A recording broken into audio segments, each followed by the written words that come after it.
So I'm super excited today to have Russ Heddleston, who's the founder of DocSend, tell his story about starting the company, building the company, then ultimately exiting the company to Dropbox.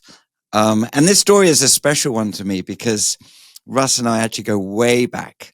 Russ was an early intern at Trulia, the company that I started, back when we were, I don't know, probably like less than a dozen people. And we met when he was a student at Stanford. So, but maybe we start there, Russ. Like, firstly, thanks for coming on. Like, kind of, I'm curious. I mean, we had a great experience working together that time. Like, did you always think you were going to be a founder? I had no idea if I would be a founder or not. I was just being curious and seeing what was out there. And in undergrad and grad school at Stanford, I did engineering, and it was really fun to see a bunch of examples, big companies, small companies. I did decide that startups were more fun to me than working at a big public company. So I love the internship I had at Trulia, and I mean, in retrospect, like it would have been great to have stayed. I wanted to go try other things. So as one does, I went off and tried other things. But yeah, I really appreciated just the experience I had at Trulia, and seeing what you guys built and how you built it and being a part of that was really fun. So, I think after seeing a few things, I was like, you know what? Yeah, I need to go try this myself.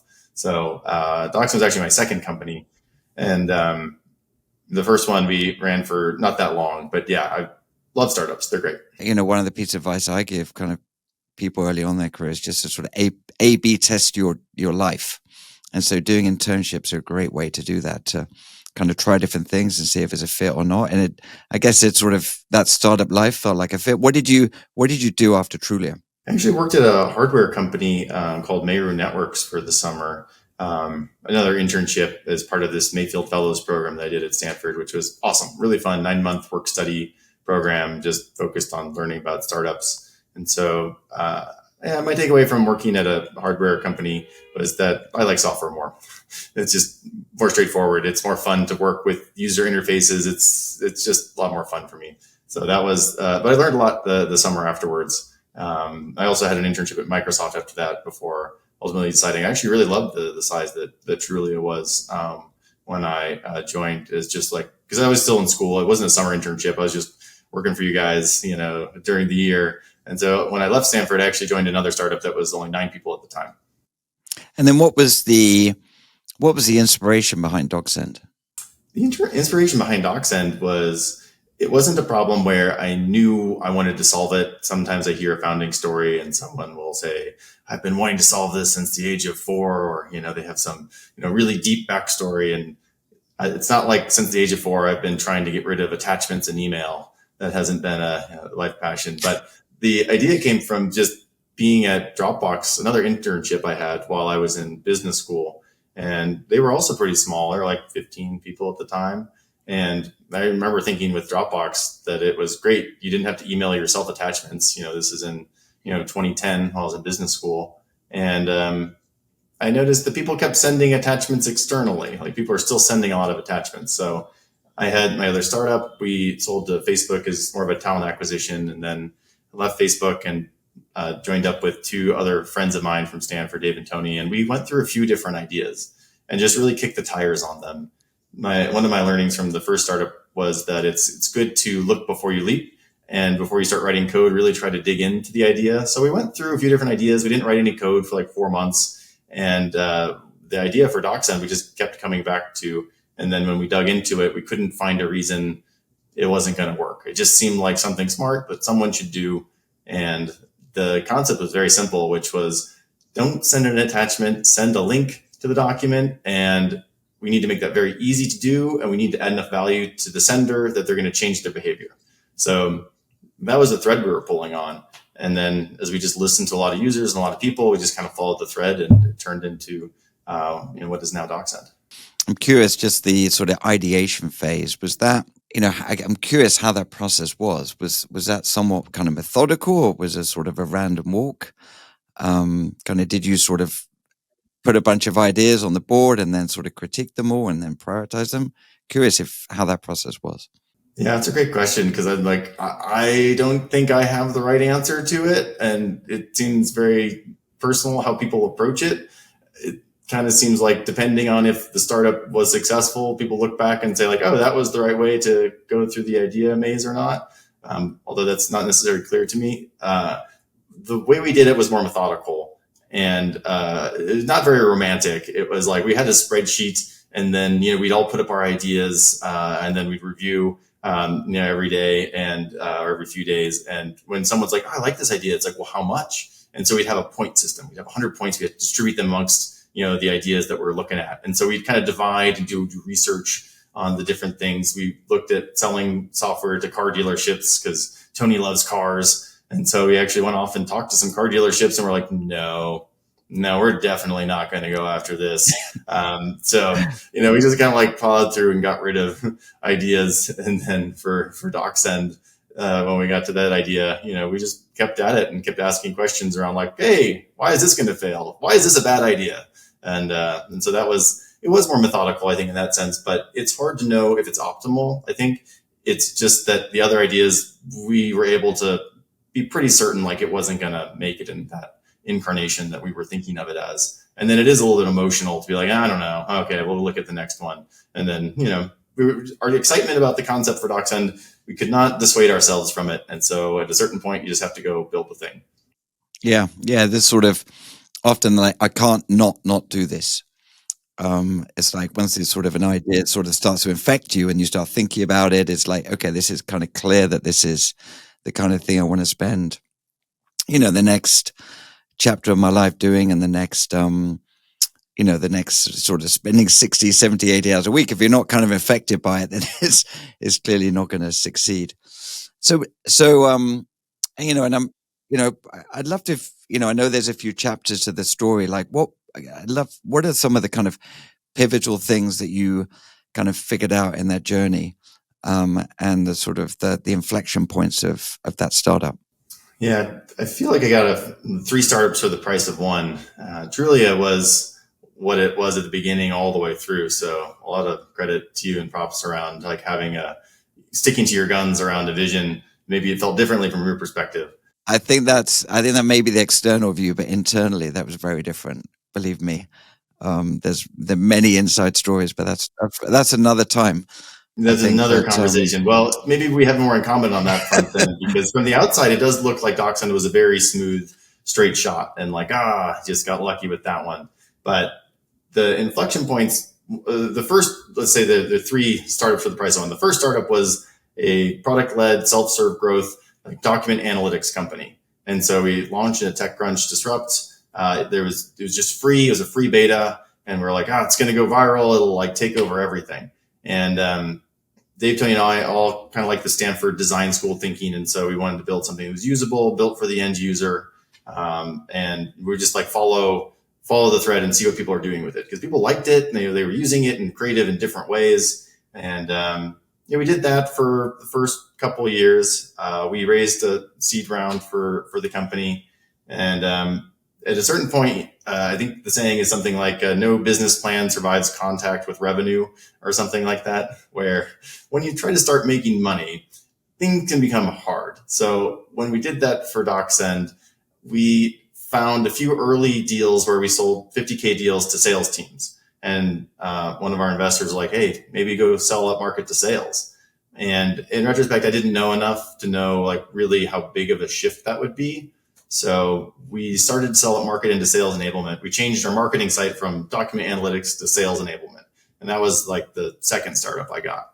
We raised $8 million for a Series A from Howard Hartenbaum, who's amazing as an investor and was awesome to be someone I got to work with. And his view was like, maybe this isn't it for you, but I think you'll figure it out, which I thought was funny at the time, but he was totally correct. That wasn't it for us. I learned a lot about enterprise and about outbound sales, and I got a whole education around that. We hired up a sales team and a VP of sales and started selling up market. And that lasted for a few years. And we burned through most of at that point, 10 million we'd raised, the 2 million seed and an 8 million Series A, before we realized that it wasn't really what we set out to do.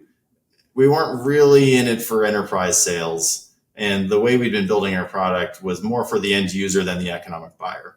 So we had some upmarket competitors that raised a ton of money, kind of boxed us out, and it was brutal. And so what happened in the second phase? We almost went out of business in the sense that we were not growing revenue fast enough, and it was very expensive to acquire that revenue. So we ended up pivoting back to self-serve and figuring out our messaging. If you're using the business school stuff, it's like pricing, packaging, positioning. We changed all those things, but we didn't change the product. It's really funny. And so the third company we got was back to product led, but with different messaging. And just going back to this sales thing, I'm just curious, like the sort of failure points there, was that, and often, when, it seems natural, kind of like, I know venture investors, they love the idea of kind of going after sales team because there's more of an incremental ROI. If you can increase productivity of an expensive sales org, then it's kind of a no-brainer to invest against it. Was it just that the willingness to pay and the kind of ROI for that team was low, or was it kind of sales process was low? What was the realization that you had in failing to go after that market? There were a few realizations. I'd say the biggest one is that the person who's like signed the check for us was like not the same as the person who was using our product day to day. And so, your VP of sales, your head of sales op, maybe sometimes it's a CMO. So it's complicated as a sale because our buyer would be someone different at the company, depending on how the company is structured. And so a CMO is going to want these aggregate dashboards. They're going to want like other things that will make them look good. There's a sales and marketing rift that can happen at companies. When the sales leader is trying to buy a tool, they care more about like onboarding and training of the salespeople. They care about like hitting their number. They also kind of want analytics. They're not like as concerned as you might think they should be with the productivity of an individual sales rep. They also get sold to a lot because of what you mentioned. Everyone's like, sell the sales teams. It should be easy. So it's just really crowded. And it's hard for them to differentiate between products. And my view coming from the outside was, if I was going to be like just trying to help a sales team, usually it wasn't like the documents weren't their biggest problem. It was, education, it was training, onboarding, it was like market segmentation, who are you targeting? There are all these other problems that I'm like, these are bigger problems than like tracking the proposals you're sending and finding the right white paper and, kind of like the document, content management problems and tracking problems. So we weren't something urgent for them. And when we sold, it was sticky and they liked it, but ended up being a high cost of sale, ended up being a long sales cycle. And then it ended up being a competitive sale. So we had some other competitors that weren't as good as DocSend. Like you would never use them over DocSend, but they had more features for that CMO. And if you squinted at it, you're like, it's good enough. So for me as a product founder, that was hard to see people choose what I thought was the worst product over our product for reasons that were like unrelated to like what our product was really good at. So those learnings were tough. I learned a lot about how to do enterprise sales and what that looks like. But ultimately for us, we're like the self-serve thing actually finally was doing better. And I'm very happy we went back to our roots. So you went back and sort of change your product, change your packaging, change your pricing. Like kind of what was that a sort of last ditch attempt to figure it out, or kind of what was the sort of catalyst to drive that pivot? The catalyst was we're running out of money. So it wasn't something I talked about with our team. But we kind of watching our bank account come down, and I went to our existing investors and they're like, this doesn't look great. We had we were at 4 million in ARR. We had about 2 million from self-serve, was growing very slowly, like $10 a user a month. And we had 2 million from this like outbound kind of like sales use case where the average deal size was maybe 20K a year type of thing. And so it's like split half and half, but I couldn't find anyone to give us more money. Like no one wanted to invest because it was kind of weird in terms of like the go-to-market, and it was expensive from the go-to-market. And I didn't have a good story about why we were going to win against the competition. So we couldn't find investors. And then also no one wanted to buy the company. I went around and was like, would anyone buy it? People were like, no. So we were like, and it was the last ditch effort to basically, what was the responsible thing to do? The responsible thing to do was probably to just invest in what was working easily, optimize it. And we didn't change the product. We actually just changed the pricing, the packaging, the positioning, what it said on our website. And we were just trying to like make sure that we could be responsible and just cash flow the business, run it at break even, if we needed to, because that was like kind of the only option we had. In the process of optimizing that self-serve business, we learned that we were just leaving so much money on the table in terms of how we were going after all these other segments and all these other users. And so that's really where we had this aha moment. But we wouldn't have hit that aha moment if we weren't forced to go back and like relook at all of our usage. So I panicked, kind of interviewed a few hundred of the DocSend users back in 2018, and kind of came up with the positioning that we had all the way through the acquisition of the company. And that just ended up working a lot better and being a much better business. And just doing my research for this, you were, I think you called it sort of horizontal product that was marketed vertically, which, I think is quite common these days, but it's, I guess, how did you kind of identify those segments you were going after? Was that just through these interviews that you were doing with your users? Like, what were the specific use cases they were using it for? Yeah, a lot of it was just looking at our users and just asking them, what are you doing with it and why? And so it was a horizontal product. It is just sending, instead of sending attachments, you're sending links. You're seeing what happens to them. It's really smart. The controls you can put on top of it, because it's easy as a recipient to get into it, but you as the sender still have control. And so control kept coming up again and again as like the brand value. Like, I like the control. It wasn't the analytics, it was I like the control. And the different use cases of it would use different language to describe the value they got out of it. So in just going and talking to people using DocSend, they talked about it differently. If you're an investment banker, if you're a salesperson, if you're fundraising, there's just these different use cases had different language to describe the same exact product. So it wasn't a product problem. It was why don't we do the obvious thing and just put up on our website all the things that people say about it by use case, so that we don't have to tell them, they can just read about what everyone else is saying. And it just was stuff we'd observed in the user base, because it was like a freemium product, $10 a month. So it was cheap. And those stories were like really fun to hear. And for me, like listening to them, it was painful, because you're hearing things that, you're like, no, that's not how you should think about it. And it's just, we're just going to give up on that. Like, how do you think about it? And once we put that messaging back on the website and made it vertically kind of marketed, our conversion rate went way up. We were also charging too little, a concept I didn't even know was possible. But when we went from $15 a month to $250 a month, conversion went up. Because for important situations, you're an investment banker, you don't trust the tool that's too cheap. You're like, are you selling my data? Is this safe? Like, you can't be making a business out of this, so I don't trust it. And so we were often competing against data room products like Interlinks for situations where control was important. And relative to an expensive data room, we had to charge more. Otherwise, they just wouldn't trust us at all. So it was a few different things that came back. And I agree it's more common now. But at the time, it was really just observing our user base and being like, what do we do about this? Are we picking one? It's like, I don't think we're picking one. I think we're just kind of documenting them and then putting them up so other people who are less creative can see how people like them are using the product. I'm curious, just in that kind of pricing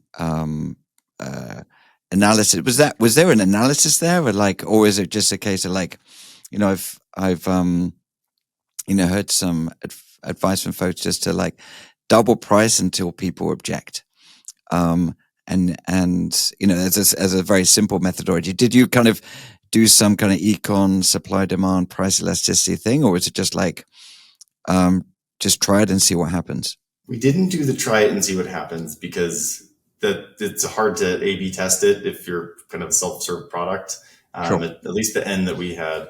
And it's hard to run a statistically valid kind of econ approach. But I did learn enough about how it works to like try to do that. And so we went through and asked people, how much would be like too much, you wouldn't pay it for it all? How much would be like way too little? What would be fair? Not surprisingly, everyone just told us they wanted it to be way cheaper. But when we started to ask them what they would compare it against, we kind of realized that there's this big range where people were comparing us against like, Dropbox on the low end or Google Drive or something. But then on the higher end, they were comparing us against Interlinks, data site, like these kind of clunkier, older, really expensive tools. And so the range was quite large in terms of what people would expect to pay for it. And also their expectations of what they wanted to get out of the software. So it wasn't perfect. It could have been a higher price. We were really cheap relative to the alternatives for data rooms, but we were also kind of like capped at how much we could charge relative to like really cheap consumer products. So it was kind of our finger in the air. But if we just done the doubling it thing, that wouldn't have been enough. We would have had to keep doubling it. So we decided to do $250 a month to month, and have 3 seats included. We primarily put that up so that we would sell our middle plan that was $45 a month. It was more like the sales plan. And then we left the $10 a month one, $50 a month, because I'm like, I think those people just aren't going to pay any more than that. But what I was really surprised was how many people paid for the $250 a month plan. That was the shocking thing, because we were putting up messaging around what people wanted with it. And so they were just paying for it without even knowing what features were behind it. So a lot of the features that we added after that were things that we figured out when we put up that plan, which was fascinating. To your point about like doubling the price, in our kind of manually sold deals before we put up pricing program, like just so anyone could do it, because we had a $10 a month plan or like call us pricing. Our prices varied from like $20 to $250 a month per seat on sales teams. Enterprise sales teams, if you're paying a few $1,000s per salesperson per year, but this is really important, that was fine.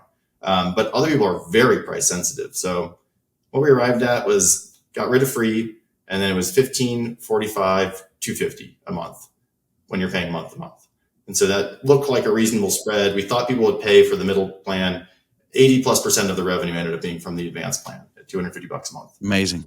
It's so interesting, the psychology around sort of, for these very important sales conversations.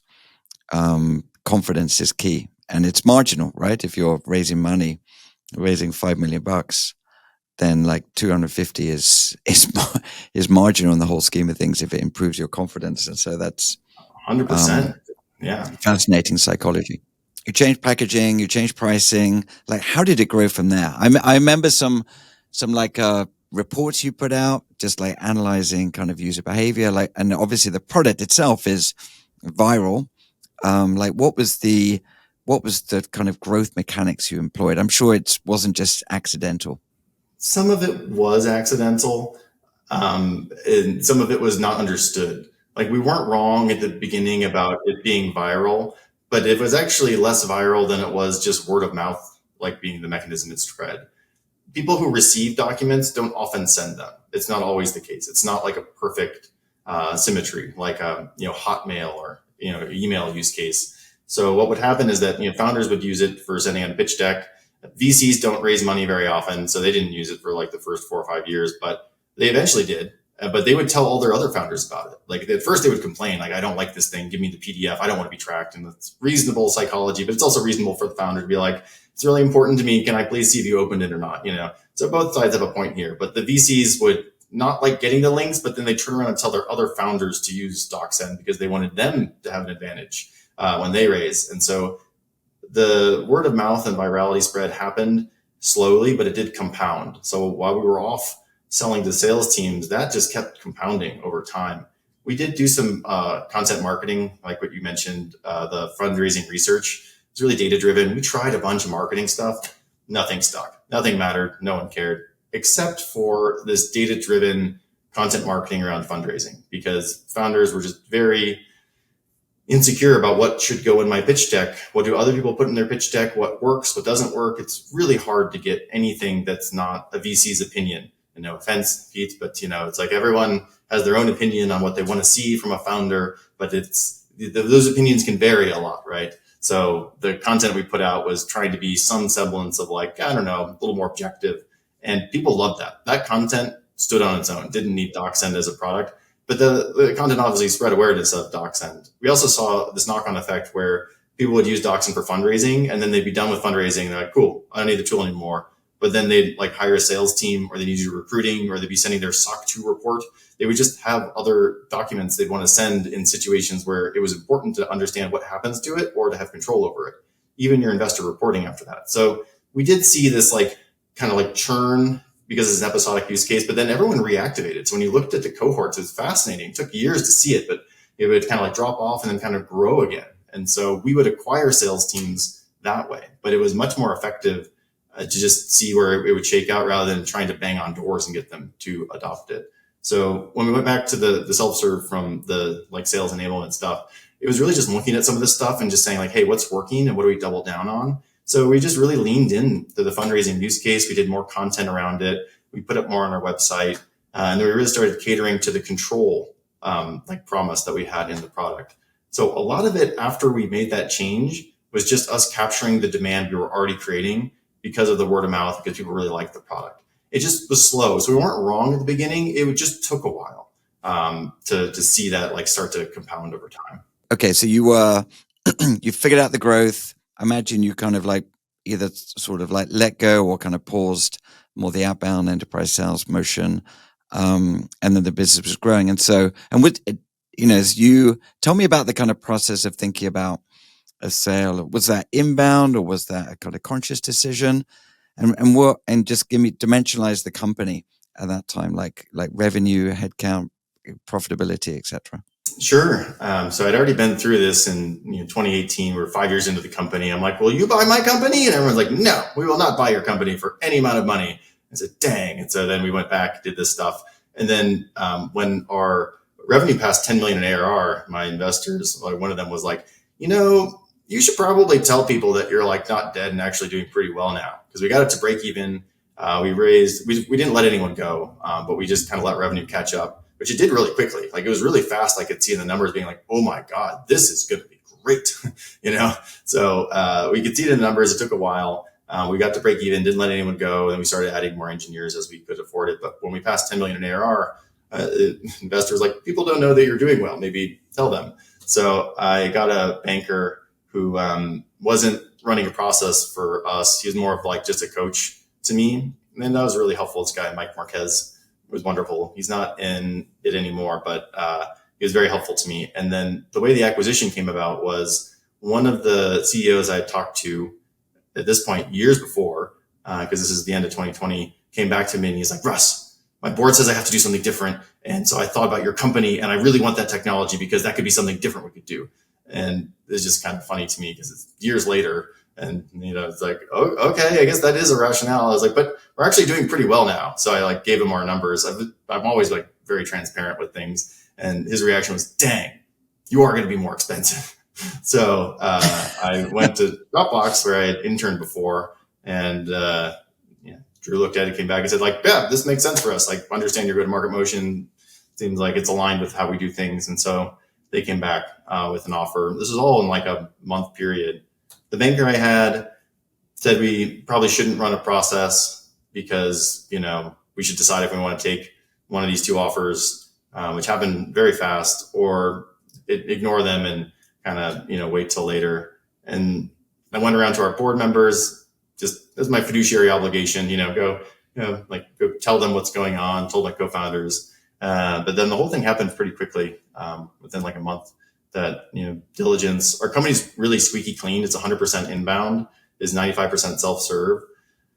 So there weren't any skeletons in the closet. There's like nothing weird about the company. It's like, it is exactly as it was represented. The problem some people had with it was like, oh, you've spent no money to get to where you're at. Like, how do we know it's not going to fall off a cliff tomorrow? And PLG is more common now, but with any product-led growth company, the answer is always, you don't know that it will fall. But if you look at the cohorts and you look at the stickiness, it's like, it's just not. That the company is pretty buttoned up around how we reported on things and how we track things. And so there wasn't a lot to do in diligence. And it happened pretty fast. And how it just for your, you spent 5 years at least kind of like, really pushing this idea, really building a team and culture, like the decision to sell, and you sound very kind of rational about it now, but I'm sure it was kind of it sounded like you didn't need to sell in the sense that you were kind of, you're about to go bankrupt, you were growing, break even. What was going through your mind at that point? Well, to answer your early question, where were we when we sold? Dropbox shared the numbers because they were proud of them, but we were 15 million in ARR, profitable. We were growing revenue faster than we wanted to add engineers to the team because that was the primary lever we had, is just improving the product. And and we were finally kind of hitting this hockey stick. And so, it looked the best it had ever looked. In terms of, how I thought about it, and, how my co-founders Dave and Tony thought about it, it's like, well, we'd been at it for 8 years. We almost died 5 years in, which is really stressful when you think about like the commitment to your employees, to your investors, just your own time. Like, that was really scary to have kind of that near miss kind of experience. And so we were like very excited that it was working well. And I did run around to get advice from people like, what do you do? And then one school of thought was like, well, how certain are you that you're going to get to, public company level revenue? And at 15 million in ARR, even growing quickly, the answer is like, not that certain. We're going to have to do a couple more smart things here for this to like get to that scale. I got a big range of opinions. I will say at the time I was quite rational, not dissimilar from how I'm describing it now, but emotionally, I did not want to sell. It was finally working. We'd been at it for a long time. It was working. It was very exciting. And it very much felt like giving up or letting go. We could have raised money at 2x what we sold for. Like if the hockey stick continued afterwards. So, there's the in retrospect view. But even at the time, it was sad for me, but it felt reasonable. Like it was a fair amount of money. We hadn't raised that much money, raised $15 million. We sold it for $165 million. It was a great deal for Dropbox. Like our lawyers, as we were going through, were like, they're getting it for so cheap. And I'm like, I think so. They bought us for 11x ARR, which, it was the kind of the median public multiple at the time. You get a haircut for being a private company, which a lot of people don't realize. You can raise money at a higher valuation than you can sell at typically. But we were also profitable and growing quickly with this great business model. So you could argue it either way. But because of our position, not having raised a lot, it was a very reasonable thing to do to say yes to the deal. But it was conflicting for me. There's real pros and cons on both sides. And just the, you've got these stakeholders, right? You've got your investors, you've got your, your co-founders, and then your employees. Like, was there alignment between you and your investors around the path forward? And like, how were those discussions? Those discussions are going to vary, I think, from company to company. Like in my case, our investors from the seed round, they invested 8 years ago, and then they thought this thing was going to be a zero. And then the thing is alive and it's still going. I had one of our seed investors at one point send me an email and he's like, you want to catch up? And I'm like, sure. And so we're catching up the call. He's like, I've just never seen anyone like putter along and then suddenly take off later, which it wasn't suddenly, it was like compounding, but that's just how compounding looks. He's like, can we give you more money? What are you going to do with the thing? And it was like, oh, we don't need more money. And like, we're going to keep growing it. So our seed investors, 8 years in, they wanted liquidity from that fund. Their LPs were coming to them being like, show me a win.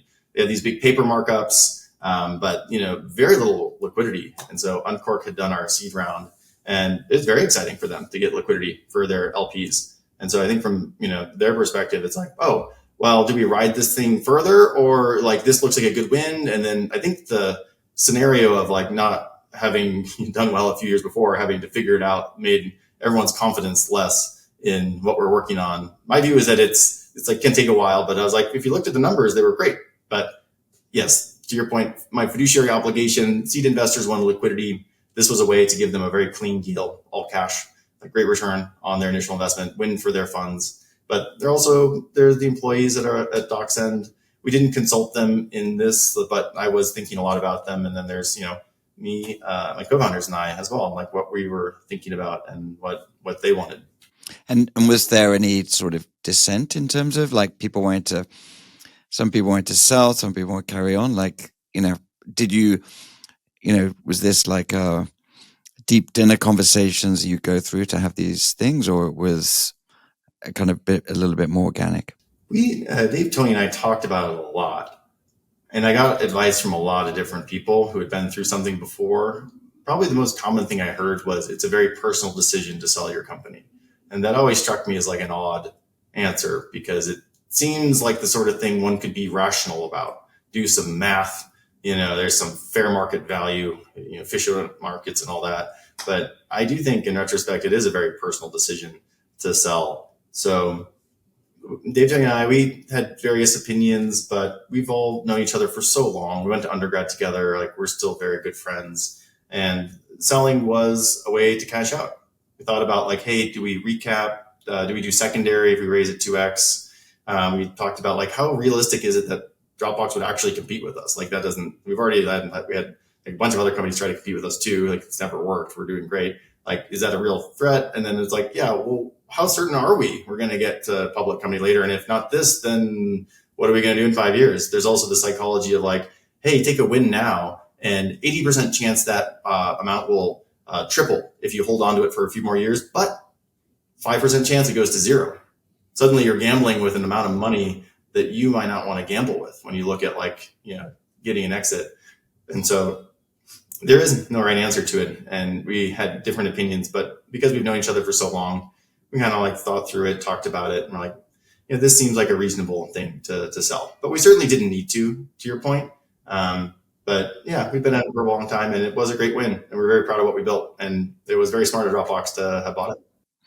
Yeah, it's and I might reflect on my own experiences, like, and I guess Dropbox was public at the time, and so, like, and when Zillow and Trulia were merging, it was, we were two public companies, and so it was like it was very sensitive to kind of have these conversations, and yeah, totally.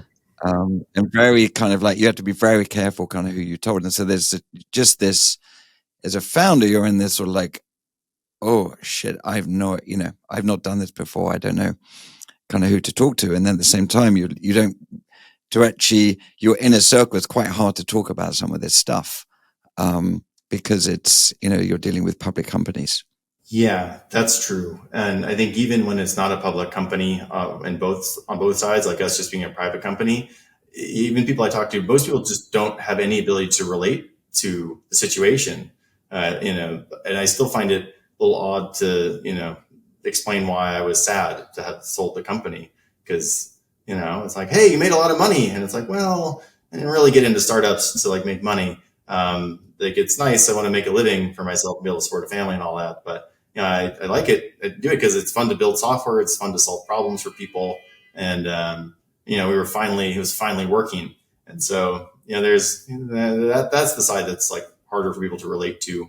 And most people just grab onto the, oh my God, you did well. You made a bunch of money. It's a win. Like, that's binary in their minds, which is not entirely how it felt to me. I knew we had a winner. Like, we were doing great. Like, we were going to do great if we sold, if we went, say, private, like, if we just dividended the money later. It's a very profitable business model that we had. So yeah, opinions vary. And to your point, I'm sure with Trulia, like, you don't have people who have a crystal ball for you. It's a tough decision, and you can't talk to a lot of people about it. So it is hard.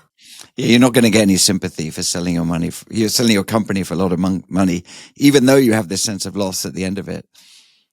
So it's quite hard to talk about it. Talking to other founders, I've heard it mentioned repeatedly that people who sell often felt like they left money on the table.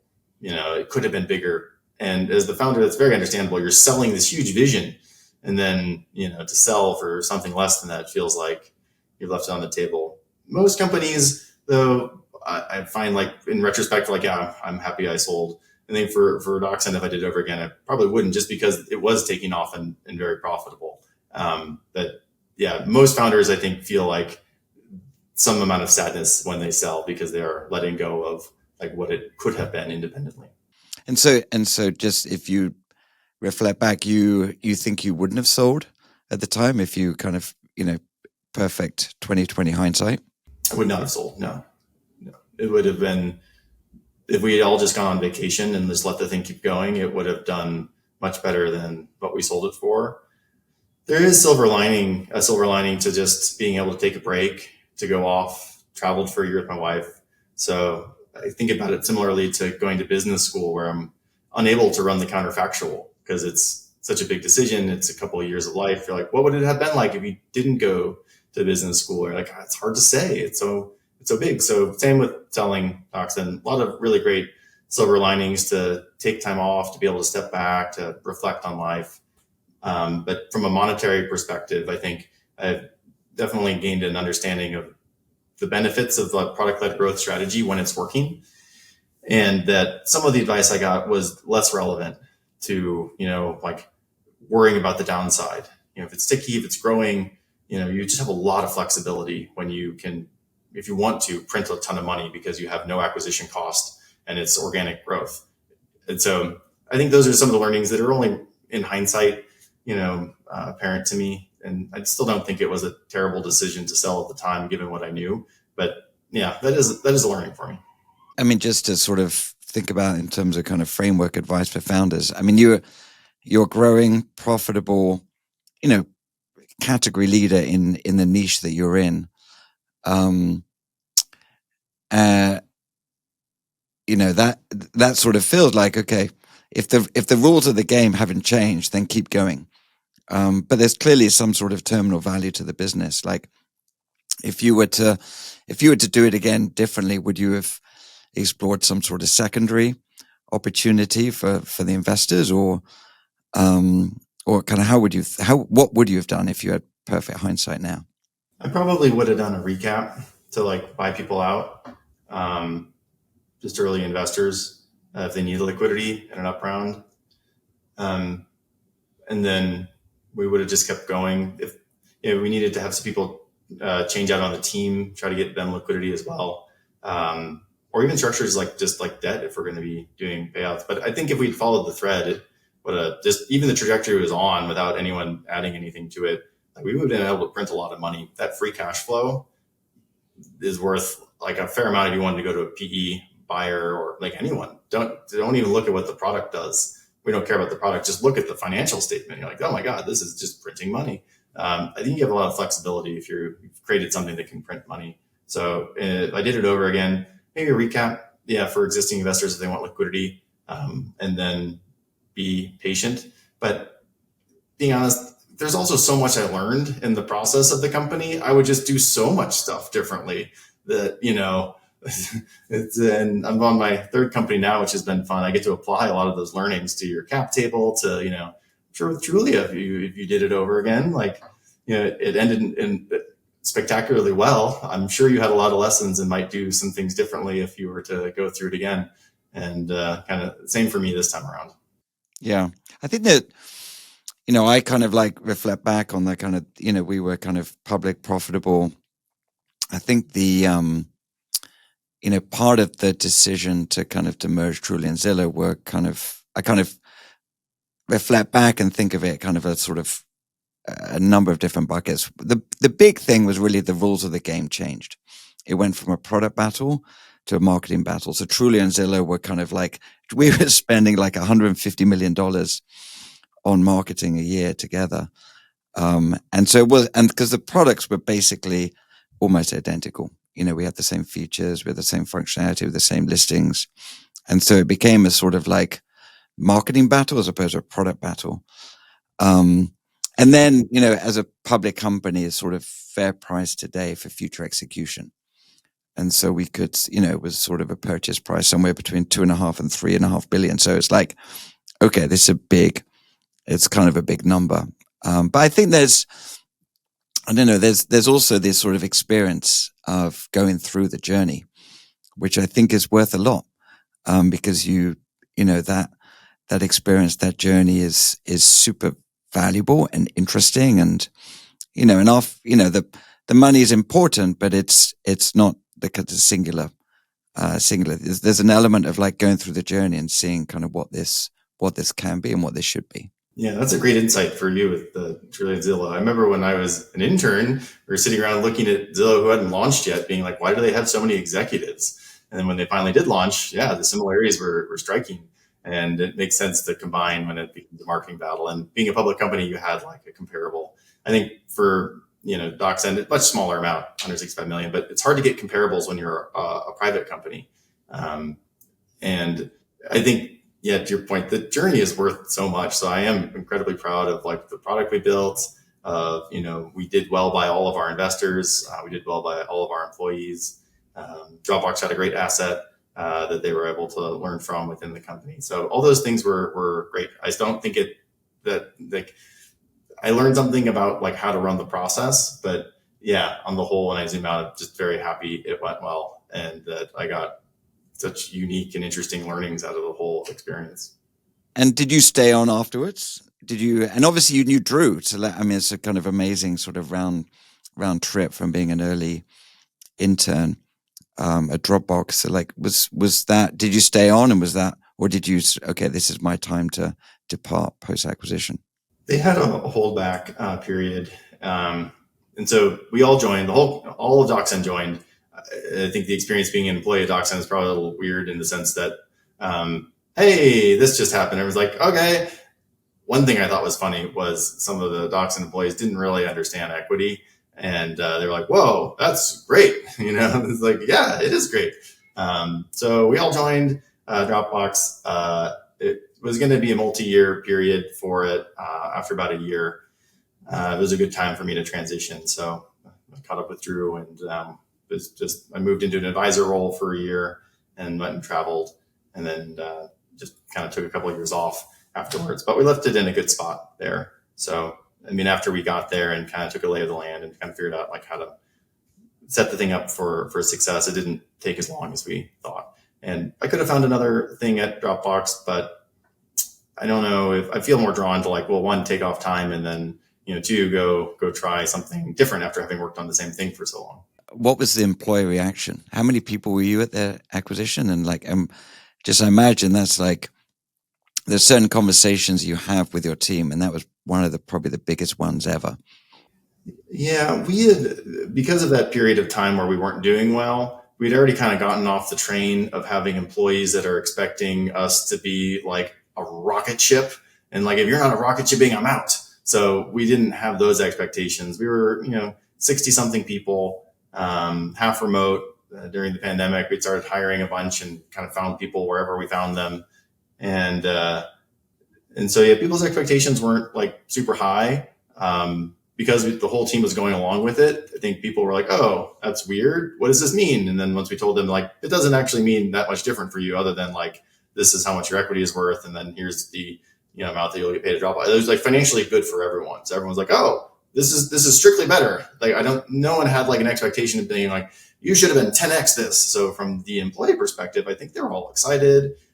They liked it, they went along with it. It's a great name brand to go to. It's a good story to be part of. So it wasn't hard news to break to people. People were uncertain about what it meant for them personally. And we went through that with everyone. But it wasn't, a huge team being 60 something. So we were able to get through that all. And then mostly people were just kind of curious, excited, wanted to learn a lot, meet new people. So all those things came true. So it didn't feel actually, from my perspective, that hard to go talk to the team. It's a great positive story, unlike selling your company to be shuttered or shut down, or and Dropbox is a kind of incredible brand, and everyone knows it. So it's a great story. Yeah, those aspects were all true, and so it made it definitely easier as news to break. So post acquisition, you took a year off, and then kind of what was that like, and how did you think about your next chapter? Yeah, and I'd be curious like how you thought about it too. But for me, it was we decided to do this thing. We've been at it for 8 years. Like Dave, Tony, and I talked with each other like, how much are we drinking our own Kool-Aid with this startup? Is it really going to do that well? Have we just convinced ourselves it's going to do that well? And so deciding to sell, like, it's done. It's over. It is out of our hands. Like, we work at Dropbox now. It is like their asset. We are not on like the executive team at Dropbox.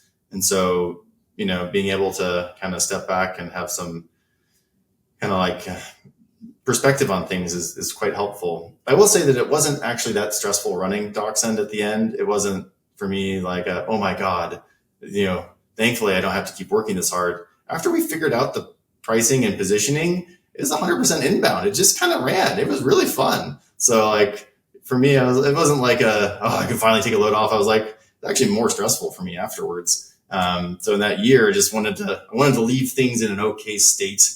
I've talked to other founders, and that's generally a pretty stressful time if you're running around stepping on toes to make sure that like value isn't destroyed. So that year was pretty exhausting, and it was very nice of Drew to let me take off early because he's really happy with how it performed and made them look great, and they were learning from it, and so everything was great. Took off after a year and then just traveled with my wife. We just did a lot of bucket list traveling, ran around, read a lot of sci-fi, played a bunch of video games. It was great. Didn't really do anything productive for a year. And then I just started to get bored. I went and did interviews. The way we ran DocSend was suddenly popular. You're like, oh my God, you were growing fast and profitable. How are both of those things true? And made a great business out of it. But the CEO jobs I interviewed for all felt kind of like people asking me to turn this PowerPoint into a real company, raise a ton of money. I was like, ah. And then I looked at VC and also decided that I don't know if this is what I actually want to do.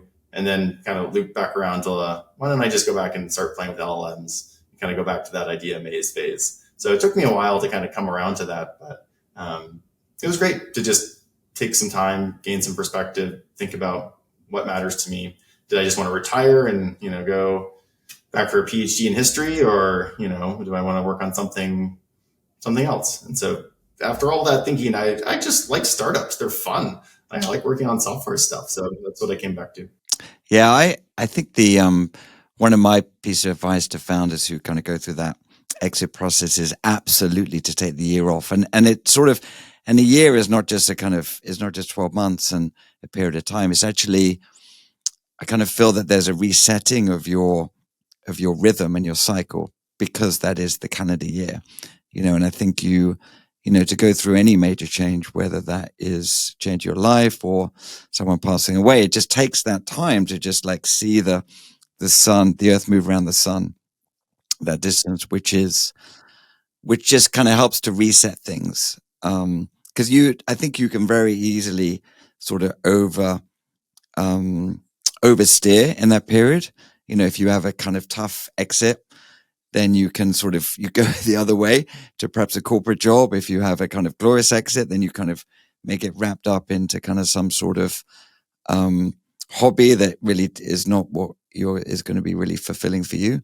But that period of time is just kind of necessary to reground yourself.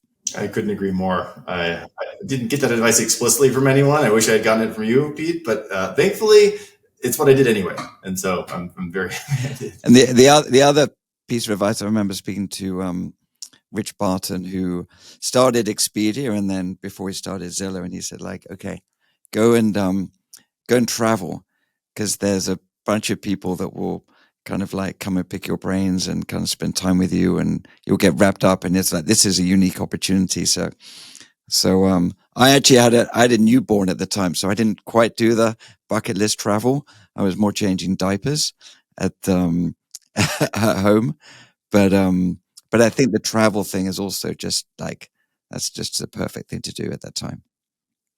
I'm curious, what was one of the best trips? I love just getting a rental car and driving around Greece. There's so much history in Greece, and people don't talk about it as much as Italy. It's just kind of like, I don't know, less popular. People are so friendly. People don't expect you to speak the language because it's not as common. And that was great. We spent like a month just driving around and just going to all these historical sites. I love history. So that was really fun to just kind of be able to just go where we wanted to go explore, read about stuff, show up. We also went to New Zealand, did a bunch of hiking there. Never been. That was amazing. Went to the Galapagos, went around Ecuador. We did a whole bunch of stuff in that year. But yeah, I think the Greece stuff was the surprise for me, where it's just beautiful there. Yeah. Thank you, Dropbox. Well deserved. How did you just, what was the kind of process of kind of rethinking of startup ideas? Some founders are kind of burnt out. They're kind of like, they lose that sort of creativity of thinking of kind of new things. So, what was the process that you went through to think about where you want to spend your next chapter? Was there an element like, okay, so think about the next startup, I really want it to be similar in this way, but different in that way? What did you want to bring to your next company from DocSend, and what did you want to kind of take out if there was anything there? Yeah, I asked that question a lot. I also just asked the question, like, is it crazy to start something else? It was almost by process of elimination. And then I also went through and asked people, like, hey, for repeat founders, what goes wrong? Like, what have you seen, like, people regret later? Like, what what might my instincts be that like I'm going to regret later as my instincts? And the answers there were pretty helpful around people will try to assume that they're really great in some other domain. And so it's like, be aware that, you're not great at all the things. Like maybe it was 100% luck, but you learned a lot about what you were doing. I don't think it was 100% luck in our case, but we did have to grind through it. But that knowledge doesn't transfer to all things. I didn't want to start a beauty brand or something. Didn't really seem like another cautionary tale was like starting something for the sake of it. Like you mentioned earlier, make sure it's something that there's intrinsic motivation for. Otherwise, you're just going to lose interest in the thing. So my co-founders, Dave and Tony, we're all still good friends. They're still retired. I think they'll get bored eventually, but they're having a great time as like new parents and having a lot of fun. I got bored first. So I started like shopping around and looking at ideas, and then met up with my co-founder for this company, Tim. It's also his third company. And so, our ideating process was much more like a dating, where we like had our shared values we wrote down, and we kind of like got to know each other actually over the course of a whole year, because we just kept building prototypes and testing out stuff. So we took that idea maze and we really said, like, let's leave this open-ended and make sure we want to do whatever we pick, and, not have a time limit on it and not pressure ourselves. So what we're working on, Distill, is actually our fifth like prototype that we built out and tested in a year. But we love the process together. It's just one where you have to ask a lot of questions, poke at things. Why is it wrong? We stuck to our guns around, we like building for the end user, not the economic buyer. We like it to be B2B. Like there are a bunch of factors that we wanted in the system that we were going to build, and there needed to be a why now component to it. So I had some ideas from previous, like one of them was I wanted to start the inverse of DocSend, DocGet, because I just thought that'd be funny. But then as I dug more into LLMs, I'm like, no, LLMs, this changes a lot of stuff. So we just kind of got rid of everything we'd been thinking before and just really approached what would be an interesting things to start now that we don't think is going to otherwise be done by a big company. We don't think it's going to get steamrolled as LLMs make progress, but like something that we care about that's worth solving. So yeah, that took a while. It was not the spreadsheet process that I used before. It was much more of like me and Tim just having a lot of conversations. I did 300 plus like interviews with people, either like need finding or asking for advice, or like, you started this and it failed. Why? Would you do it again? Does this change anything? It was really, really fun, but we would just kind of follow our interest until we got to the point where we're like, and we kind of like follow the evolution of it. So yeah, it took us about a year after we started together to settle on what we're doing now. But you were specific about defining and agreeing on values before you figured out what product you were going to build. Yeah. It was that part I had not done with Dave and Tony, but I'd also known Dave and Tony since undergrad. Like we were roommates and we'd been taking classes together. We'd all worked at another startup together. So we knew each other very well. With Tim, even though he also went to Stanford, he's about the same age. We didn't know each other, even though we're in the same group. So we did reference checks on each other, but then we spent time together, and it did feel more like the founder dating thing where it makes sense to write things down. Let's not like make assumptions if we can avoid it. And so it was a fun process just to write things down and to see what each of us cared about and just kind of settle on like criteria for what we're looking for. And so, so you define the values, and then you also define the principles. Kind of, this is the kind of businesses that we're really good at, and this is what we want to pursue. And then that created this sort of, and out of that came all the ideas that you narrowed down. Yeah, exactly. Yeah, Tim had some ideas he brought to the table. We explored those. I had some ideas, and then we would just kind of like look at themes that we were hearing back from people, and then it's just kind of following the thread and kind of digging around. And like one of the ideas we discarded right before Distill was one we call data point. And as we were following the thread around like LLMs doing data interrogations and like making analysis better, like we've all been in a company where you're like, oh, there's an analyst, there's all the engineers, but like we can't make sense of our numbers. Digging into that problem, what we realized was the best incarnation of that like insight was going to be selling up market to CIOs like with like a data cleaning service. And that was just clearly outside the bounds of like what we'd already talked about. And we're like, we don't really want to do an enterprise sale company that's an API to CIOs. We're like, someone should start this business, but I don't think this is the business that we're going to be excited about in 10 years. Like, even if it's successful. We actually got an acquisition offer for it, which I thought was really funny because it was just a prototype. But yeah, we would follow things until it got outside the bounds or until we started to question if it would actually work well or not. Yeah, this is there's product market fit and there's founder product fit and founder market fit. And you kind of got to get the trifecta there to just kind of to see the magic happen. Mm-hmm. And certainly for me and Tim to just make sure that we are enjoying working on what we're working on. It's something worth solving. We'll be doing this for a decade and, still be excited about it in a decade. And yeah, it takes a while to find something like that. So yeah, the idea maze this time around, I hope I'm better at it. I still don't know what the ideal process is for it. But certainly talking to a lot of people and trying to poke at things to get like, why no to this? I still really like that part of it. And is there just, some founders after they have a successful exit have a kind of a chip on their shoulder or kind of like, or something which is like, okay, I wanted, or they just say like, this is great. I want to do this again. If I can be acquired for 165 million, I'm there. Is there anything there that's kind of driving you as you think about the next chapter?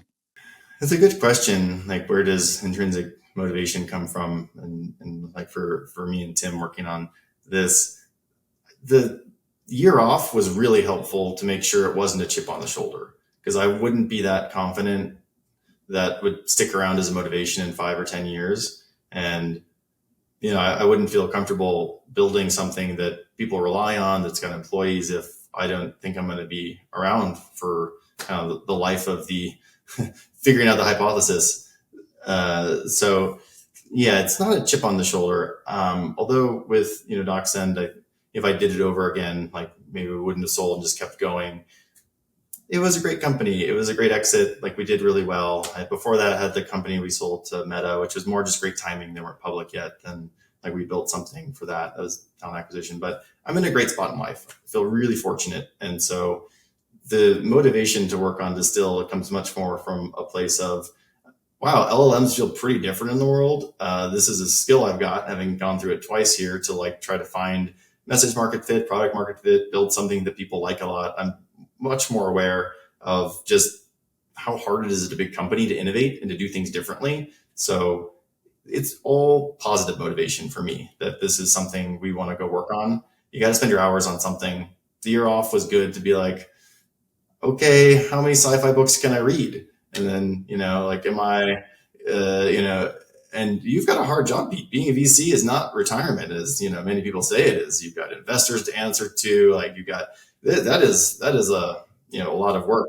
And so when I thought about what do I want to spend my hours on, then it kind of comes back to this is fun to create. It is really fun and rewarding to build something that people get value out of, and to know that, no one else did it. You happen to be the person to build thing, even if it's as small as for DocSend, like giving you, the founder, like some idea of like, are people reading it or not? Where is it going? What's happening to it? I love it whenever people say like, oh, thanks for creating it, or I love the tool. It's been fun to see it kind of persist on. And so like that, if I can do that again with another thing, that'll be really fun and worth pursuing. That's so good. I think it's one of the greatest privileges in life to be a founder, that you choose the problems you work on, you choose the people you work with, and you choose the environment that you work in, which is like, so few people get that privilege. And so if you can do it again and be fulfilled by it, it's phenomenal. What's the sort of elevator pitch for Distill? Sure. Well, I mentioned data point before. This came out of that. And the idea, or the insight I had, was like, oh my God, companies are willing to pay more money for the data they don't have than they're willing to pay for the analysis of the data they already have. And then I was thinking, oh my God, there's already so much data out there. People just can't make sense of any of it.